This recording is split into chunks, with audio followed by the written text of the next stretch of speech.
естіп көріп отырғандар міндетті түрде лайк басып, комментарий жазып, WhatsApp, Facebook, Instagram, Telegramға бөлісіп, 60 апа 70 жезделеріңізге жеткізіңіздер. Орыстар өздері мақтаған С-300, С-400 зымыран атқылайтын және зымыраннан тосатын қаруларының түкке де пайдасы тимегенін әлеуметтік желіде ашық айта бастады. Әсіресе орыс тілді твиттерлерде қазір сол орыстың С-300, С-400 деп мақтауын асырған сол жүйелерінің мақтаған қыз тойда осырады деген сияқты дәл соғыс болғанда іске аспай пайдаға жарамай жатқандығын бәрі ашына жазуда. Әшейінде ауыз жаппас, той дегенде өлең таппас деп қазақ біреулерді сындағандай, орыс жайшылықта мақтап біраз елге, Индияға, Түркияға, тағы басқа елдерге жарнамалап, Қытайға сатып жіберген сол зымыраннан қорғаныс жүйелері дәл мынау Американың хаймерсінің алдында тотиды да қалды. Аспаннан жауған Украинаның зымырандарын тоса алмай, орыстың әскери саладағы бетбеделі айрандай төгілді. Енді осыны көре отырып, Ердоғанға күлкіміз келеді. Баяғыда орыстан С-300-ді, әлде С-400-ді сатып аламыз деп, Ердоған бүкіл батыспен араздасып еді. Еуропа, Америка орыстың жүйесін алма, орыспен одақ болма дегеніне қарамастан, өзінше Еуропа мен Американың ортасынан бөлек саясат ұстанғысы келетін Ердоған сөйтіп бәленбай ақшаға соны сатып ала қойып еді. Енді қазір орыстың сол мақтаулы С-300, С-400-ның қандай екендігі әлем алдында белгілі болып та қалды. Украиндер таңғажайып жетістіктерге жетуде. Біздің бұдан бұрынғы лекциямызда айтқандай, орыс күзге бармауы мүмкін.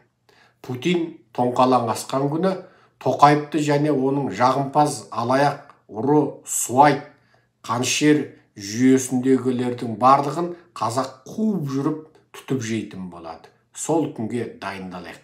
Қазақтың мықты азаматтары таңертең ерте тұрып, жүгіріп, 10 километрге жаяу жүріп, қарындарыңызды кетіріп, сол Путин тақтан құлаған күні Тоқаев және оның бүкіл ауыл, аудан, облыстан республикаға дейін жаулап отырған мына қаншер жүйені қуып жүріп тырқырататын сол бір күнге барлығымыз дайындалайық. Ауылдағы жеңгекеш жеңгелеріміз де қолдарыңызға кәдімгі сойыл алып, кем дегенде мынау қазақтың сұмырай киембісі мен полицейсін басы көзге сабалайтын өнерге жаттыға беріңіздер. Жақсы күн алдымызда. Орыс құлаған күні Назарбаев және Тоқаевтық режим тасталқан болады. Сол қуанышты күнде баршамыз жеңіспенен жүздесейік. Украиннен жағымды жаңалық көп болып тұр. Қысқартып айтқанда, украиндер орыс басып алған жерлерін азат қылуға ресми түрде бекінді және қайтарма шабуылға шығып жатыр.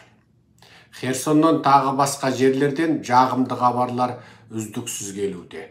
Ал керісінше орыстың әскерлері сол танкімен, зеңбірекпен шабуылдаған ескі бірінші дүниежүзілік соғыстағы тәсілден басқа ешқандай ұтымды тәсіл қолдана алмай отыр. Екі жағымды жаңалықтың біреусі, украиндер ресми түрде 1 миллион адамдық армиясы барын дүние жүзіне жариялады. Оның 700 мыңы бұғанға дейінгі Украинаның ресми армиясы болса, 30 мыңы халықтық жасақтар және еріктілерден ұйымдасқан жасақтар. Қазір Хаймарис бас болған Американың зымырандық шабуылдық жүйелері Украинаға толық жеткізілді. Еуропалық елдердің қару-жарақтары Украинаға жеткізіліп болған және олардың барлығы Украинаның арнайы жасақтары ол қаруларды қалай пайдалануды үйрену үстінде.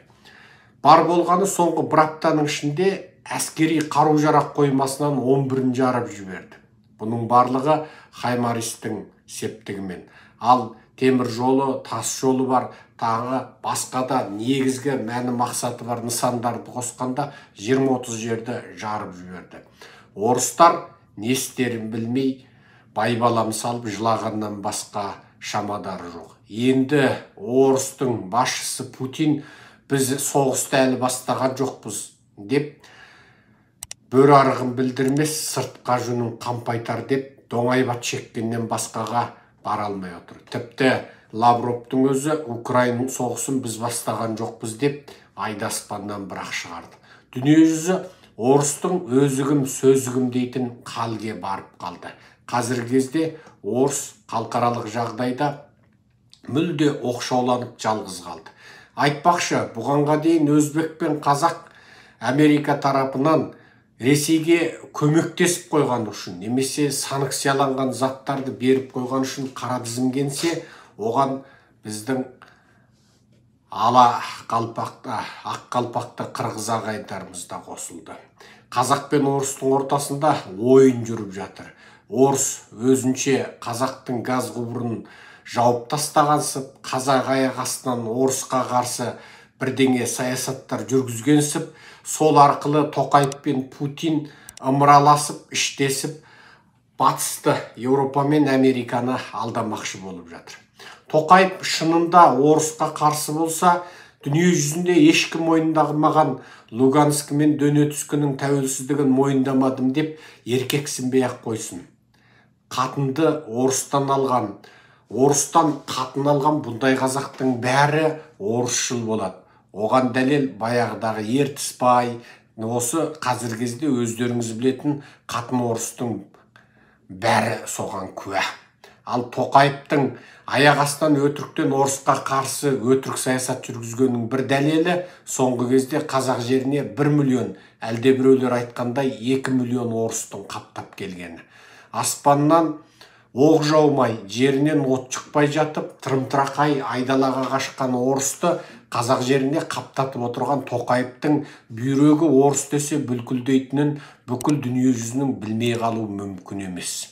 Тоқаев орысшыл. Бар болғаны Путин енді осы қазақ арқылы қазақ жеріне басып кіріп компания тіркеп және бизнеспен айналысып өтіріктен қазақтың компаниясы болып шын мәнінде орыстың керек жарағын сатып алып орысқа жасырын жеткізіп отырған сол орыстардың мүмкіндігінен айырылып қалмайын деп өтірікпен Тоқаев екеуі ойын ойнап отыр. Оны Америка мен Еуропа білмей отырған жоқ, білмесе біз білдіріп отырмыз.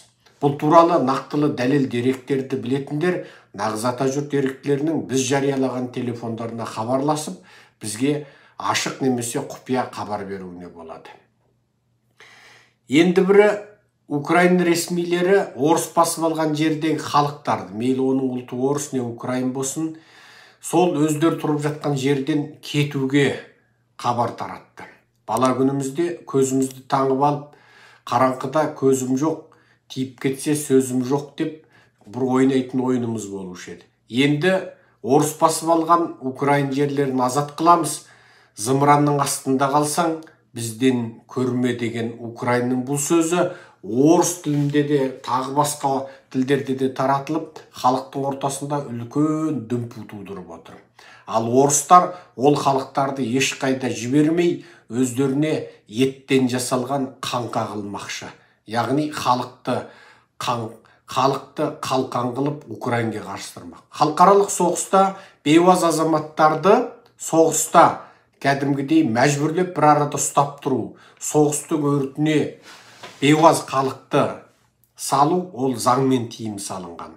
Егер соғыс болған жерден халық кетемін десе, әскери міндеті жоқ азаматтардың елден кетуіне тыйым салмауы керек.